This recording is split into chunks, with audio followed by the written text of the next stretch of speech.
2024년 단기 4357년이 시작된 지 며칠 지났습니다. 올해는 용해이죠. 특히 총룡해라고 많은 사람들이 기대를 하고 있습니다.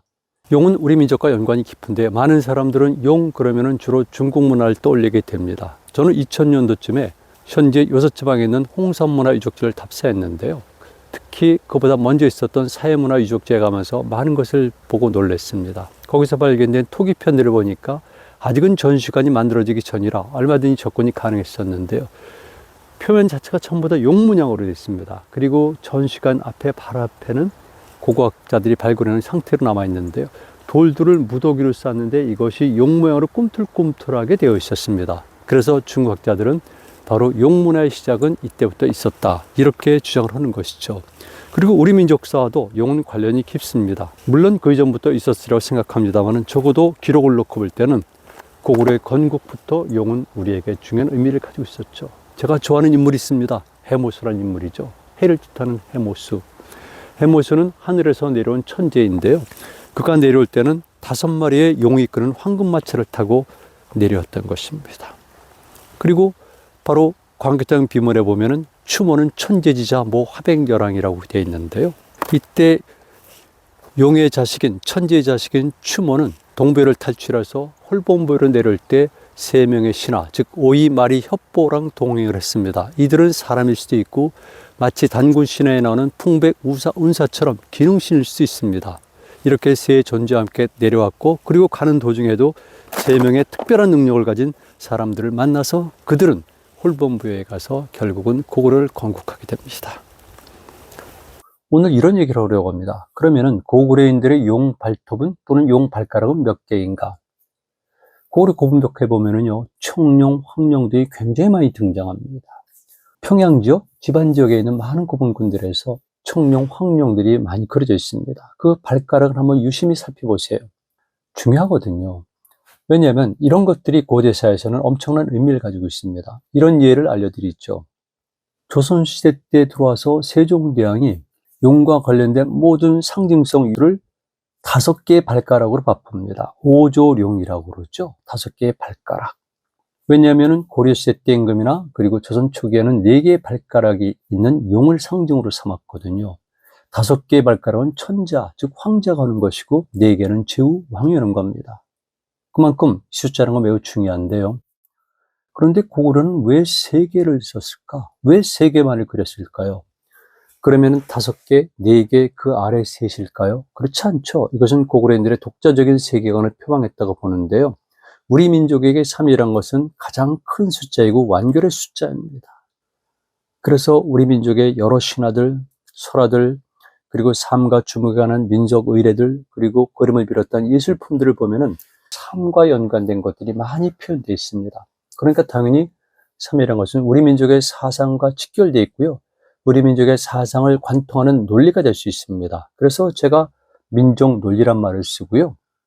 1982년도에 단군 신화를 분석하면서 3의 논리라는 용어를 만든 이후에 계속해서 사용하고 있는 겁니다. 3의 논리. 우리 민족에게도 사상이 있고요. 우리 민족도 논리가 있는 겁니다.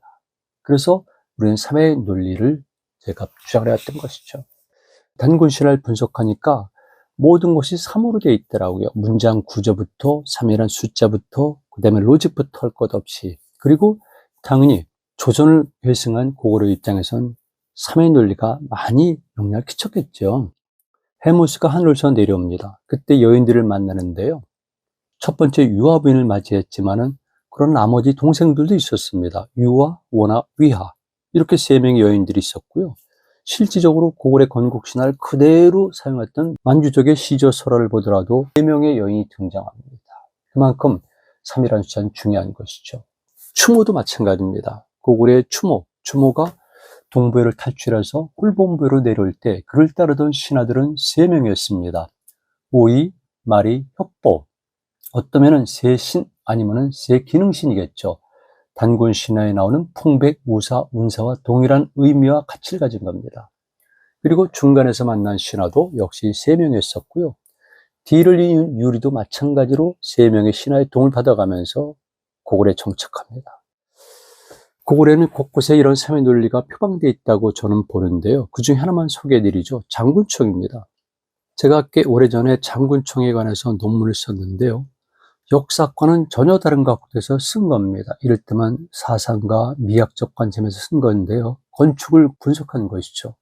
결론은 3의 구조로 되어 있다는 겁니다. 3으로 되어 있거든요. 그리고 이제 여러분들에게 3조고 말씀을 드리게 되는데요. 3조고는 다리가 3개인 까마귀라고 그러죠. 까마귀, 불길한 새로 알고 있잖아요. 실질적으로 한일 월드컵이 일어나기 직전까지 한국 사람들은 까마귀를 불길한 새로 알았습니다. 그리고 3조고와 고구려가 관련이 깊은 것도 잘 몰랐습니다. 반면에 일본은 까마귀를 신령스러운 새로 알고 있었고요. 그리고 일본 축구협회 엠블렘은 이미 일제시대부터 까마귀, 즉 3족으로 되어 있었어요. 우리는 역사를 잃어버렸고 잊어버렸고 왜곡당했고 일본은 아니었다는 것이죠. 정말 우리는 심각하죠. 그런데 왜 3조고는 다리가 3개일까? 물론 2조고도 있고 3조고도 있고요. 3조고가 발견되는 예가 여러 곳에 있습니다. 그런데 고구려인들이 왜 유독 이 시기에 3조고에 집착했을까? 이게 시대 정신이거든요. 그리고 이것이 시대의 로직이거든요. 저는 머리를 주목한 것이죠. 다리는 3개, 몸뚱이의 날개는 2개, 그리고 머리에 뿔이 달렸다는 겁니다. 머리에 뿔이 달린 것들이 많이 있습니다. 유심히 보면 그렇습니다. 일종의 유니콘이라고 볼 수가 있는 거죠. 유니콘 아시죠? 그리스 신화에 나오고 많은 SF 영화에 등장하는 존재죠. 하얀 말에 머리에 뿔이 빼죽하게 솟아 있습니다. 이게 신비로운 거죠. 근데 이런 유니콘은요, 그리스 문명만이 아니라 사실은 유라시아에 있는 암각화에서 많이 등장합니다. 그 유니콘보다 훨씬 더 모양이 신비스러운 그리고 역동적인 그런 뿔이 달린 말들이 많이 새겨져 있죠. 당연히 그런 겁니다. 그러니까 우리는 새 머리에 뿔이 달렸을 때 그것을 그냥 봐서는 안 되는 것이죠. 반드시 의미가 있는 겁니다. 당연히 저는 수리를 주목했으니까 다리 3개, 날개 2개, 머리에 뿔. 그래서 3, 2, 1이 되고요. 반대로 1, 2, 3이 되니까 이거는 천지 될 수도 있고요. 실질적으로 수리 로직이 되는 겁니다.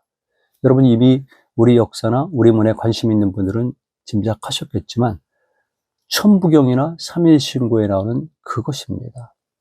1에서 3, 3에서 1로 6 환류하는 것, 이것이죠. 이게 3의 논리입니다.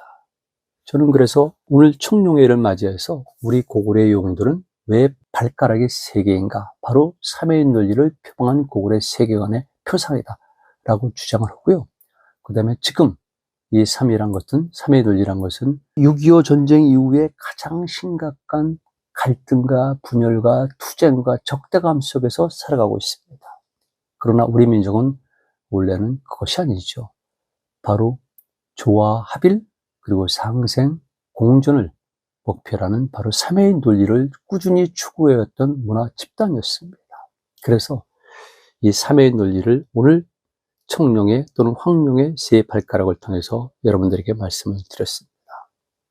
올해는 2024년 단기 4357년입니다. 이제부터 1년이 화려하게 펼쳐지는데요. 작년 한 해 너무나 힘들었습니다. 이제 우리 한민족은 바로 고구려의 고분벽화에서 보이는 용의 발톱이 3개인 것처럼 3의 논리를 갖고 한 해를 가꿔야 됩니다.